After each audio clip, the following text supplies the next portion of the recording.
ভাবুন তো, এমন এক সময় যখন মেয়েদের স্কুলে যাওয়াই ছিল সমাজের চোখে অপরাধ, উচ্চশিক্ষা ছিল স্বপ্নেরও বাইরে, আর চিকিৎসক হওয়া তো প্রায় অসম্ভব। ঠিক সেই অন্ধকার সময়েই এক সাহসী নারী সমাজের সমস্ত বাধা ভেঙে প্রমাণ করেছিলেন, নারী মানেই শক্তি, নারী মানেই পরিবর্তনের আগুন। আজ আমরা কথা বলবো সেই অদম্য সাহস, লড়াই আর অনুপ্রেরণার প্রতীক কাদম্বিনী গাঙ্গুলিকে নিয়ে, যিনি ছিলেন ব্রিটিশ ভারতের প্রথম দিককার নারী চিকিৎসকদের একজন, নারী শিক্ষার অগ্রদূত এবং সমাজ সংস্কারের এক উজ্জ্বল নাম। একদিকে সংসার, অন্যদিকে সমাজের কটূক্তি, তবুও তিনি থেমে যাননি। মেডিকেল কলেজের দরজা যখন নারীদের জন্য প্রায় বন্ধ, তখন তিনি সেই দরজায় কড়া নেড়ে ইতিহাস সৃষ্টি করেছিলেন। তার প্রতিটি পদক্ষেপ ছিল প্রতিবাদের, প্রতিটি সাফল্য ছিল এক একটি বিপ্লব। কিভাবে এক সাধারণ পরিবারের মেয়ে হয়ে উঠলেন ভারতীয় নারী জাগরণের মুখ, কিভাবে প্রতিকূল সমাজ ব্যবস্থাকে চ্যালেঞ্জ জানিয়ে চিকিৎসা জগতে নিজের আসন পাকাপোক্ত করলেন, আর কেন আজও তার নাম উচ্চারিত হয় গভীর শ্রদ্ধায়। এই সমস্ত প্রশ্নের উত্তর জানতে আজকের ভিডিওটি শেষ পর্যন্ত দেখুন, কারণ এই গল্প শুধু ইতিহাস নয়, এটি সাহস, আত্মবিশ্বাস আর নারীর ক্ষমতায়নের এক অনন্য প্রেরণা। কাদম্বিনী গাঙ্গুলির জন্ম 1861 সালের 18 জুলাই বর্তমান বাংলাদেশের ভাগলপুরে। তার বাবা ব্রজকিশোর বসু ছিলেন একজন সমাজ সংস্কারক ও ব্রাহ্ম সমাজের সদস্য। সেই সময়ে যখন মেয়েদের শিক্ষালাভ প্রায় অসম্ভব ছিল, তখন তার বাবা সাহসিকতার সঙ্গে মেয়েকে শিক্ষিত করার সিদ্ধান্ত নেন।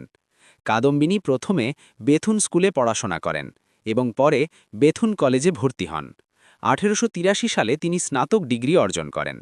উল্লেখযোগ্য বিষয় হল, তিনি ছিলেন ব্রিটিশ ভারতের প্রথম নারী গ্র্যাজুয়েটদের মধ্যে অন্যতম। একই সময়ে চন্দ্রমুখী বসুও স্নাতক ডিগ্রি লাভ করেন। কাদম্বিনী গাঙ্গুলি চিকিৎসক হওয়ার স্বপ্ন দেখতেন। সেই সময় মেয়েদের মেডিকেল কলেজে ভর্তি হওয়া ছিল প্রায় অকল্পনীয়, কিন্তু অদম্য সাহস ও অধ্যাবসায়ের মাধ্যমে তিনি ভর্তি হন ক্যালকাটা মেডিকেল কলেজে। বহু বাধা বিপত্তি পেরিয়ে 1886 সালে তিনি চিকিৎসাবিদ্যায় ডিগ্রি অর্জন করেন। তিনি ছিলেন ভারতের প্রথম প্র্যাকটিসিং নারী চিকিৎসকদের একজন। পরবর্তীতে তিনি উচ্চশিক্ষার জন্য ইংল্যান্ডে যান এবং সেখানে চিকিৎসা বিজ্ঞানে আরও ডিগ্রি অর্জন করেন। বিদেশে পড়াশোনা করে দেশে ফিরে তিনি নারী স্বাস্থ্য ও মাতৃসেবায় গুরুত্বপূর্ণ ভূমিকা পালন করেন। কাদম্বিনী শুধু চিকিৎসকই নন, তিনি ছিলেন একজন সমাজ সংস্কারকও। তিনি নারী অধিকার ও শিক্ষার প্রসারে সক্রিয় ভূমিকা নেন। 1890 সালে তিনি ইন্ডিয়ান ন্যাশনাল কংগ্রেসের অধিবেশনে বক্তৃতা দেন, যা ছিল সেই সময়ের জন্য এক যুগান্তকারী ঘটনা। তিনি সমাজের সংস্কার ও নারী বিদ্বেষের বিরুদ্ধে প্রতিবাদ করতেন। অনেক সময় তাকে অপমান ও সমালোচনার মুখোমুখি হতে হয়েছে, কিন্তু তিনি কখনও নিজের লক্ষ্য থেকে সরে যাননি। কাদম্বিনীর স্বামী দ্বারকানাথ গাঙ্গুলি ছিলেন একজন সমাজ সংস্কারক ও নারী বিদ্যার সমর্থক।